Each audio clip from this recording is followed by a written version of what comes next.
ఒక మహాయుద్ధం మొదలవ్వబోతుంది. లక్షల సైన్యం రెడీగా ఉంది. మానవ చరిత్రలోనే అత్యంత గొప్ప గ్రంథాలలో ఒకటి చెప్పడానికి రంగం సిద్ధమైంది.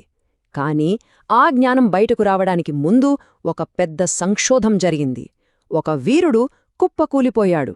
ఈరోజు మనం భగవద్గీత ప్రారంభానికి దారితీసిన ఆ కీలకమైన క్షణం గురించి మాట్లాడుకుందాం. ఒక్కసారి ఆ కురుక్షేత్ర యుద్ధభూమిని మన కళ్ల ముందు తెచ్చుకుందాం.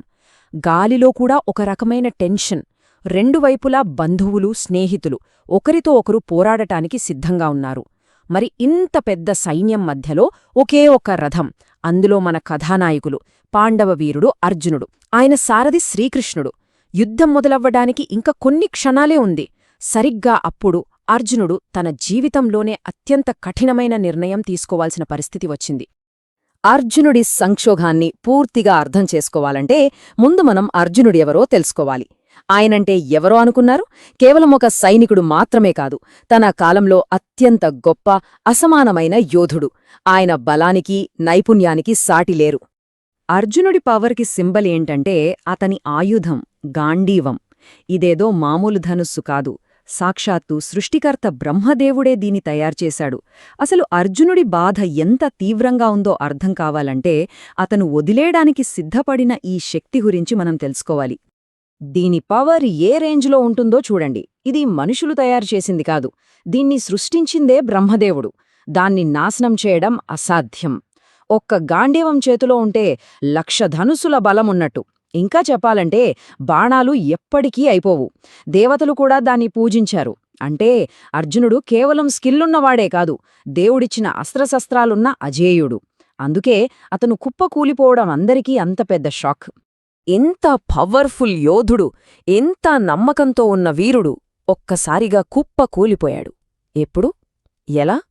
ఎప్పుడైతే శత్రువుల వైపు చూశాడో అక్కడ తన సొంత బంధువులు, గురువులు, తాతలు కనిపించారు. అంతే, అతని నిశ్చయం ముక్కలైపోయింది. ఇవి అర్జునుడి మాటలు. ఆయనకు ఎదురుగా ఉన్న నిజం ఎంత భయంకరంగా ఉందో ఈ మాటల్లో తెలుస్తోంది. అది ఆయనకు న్యాయం కోసం జరిగే యుద్ధంలా కనిపించట్లేదు. కేవలం అధికారం కోసం, సుఖాల కోసం సొంత వాళ్లని చంపే ఒక పెద్ద పాపంలా కనిపించింది. ఆయన నిరాశ ఎంత లోతుగా ఉందో చూడండి.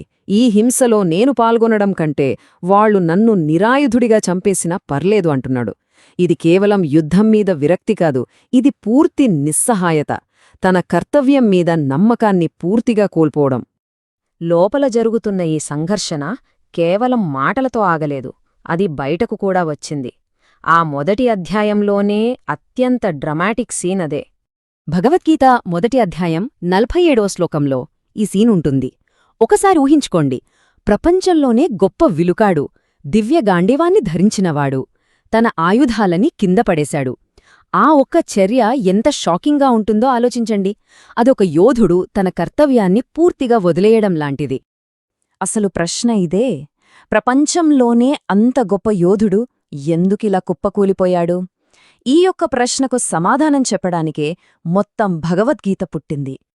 ఇది కేవలం ఒక మనిషి బలహీనపడిన క్షణం అనుకోవచ్చా, లేక దీని వెనుక ఇంకా ఏదైనా పెద్ద కారణముందా? వ్యాఖ్యానాలేం చెప్తాయంటే అర్జునుడి పతనం కేవలం బలహీనత కాదు, దాని వెనుక ఇంకా లోతైన కారణముందని. ఇక్కడ మనకు 2 యాంగిల్స్ కనిపిస్తున్నాయి. ఒకవైపు అర్జునుడేమనుకుంటున్నాడు, అయ్యో ఇది పెద్ద పాపము అని.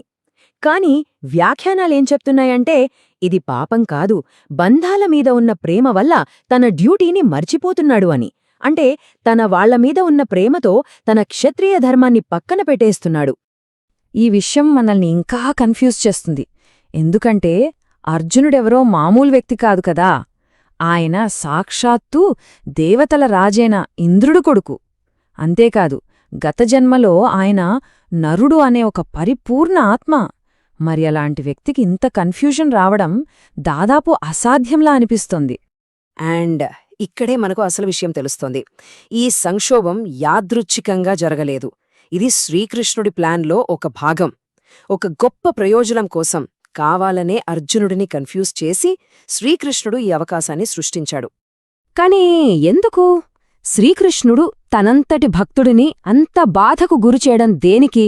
ఎందుకంటే అర్జునుడి ఆ నిరాశే మొత్తం భగవద్గీత అనే గొప్ప జ్ఞానానికి ఫౌండేషన్ వేసింది.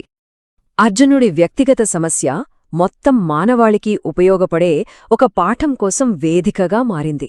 చూడండి ఈ ప్రాసెస్ ఎంత అద్భుతంగా ఉందో. ఫస్ట్ ఒక పెద్ద సమస్య వచ్చింది. తర్వాత అర్జునుడి కన్ఫ్యూజన్ ఒక ప్రశ్నగా మారింది. ఫైనల్గా దానికి కృష్ణుడిచ్చిన సమాధానమే మొత్తం మానవాళికి ఒక శాశ్వత జ్ఞానంగా నిలిచిపోయింది.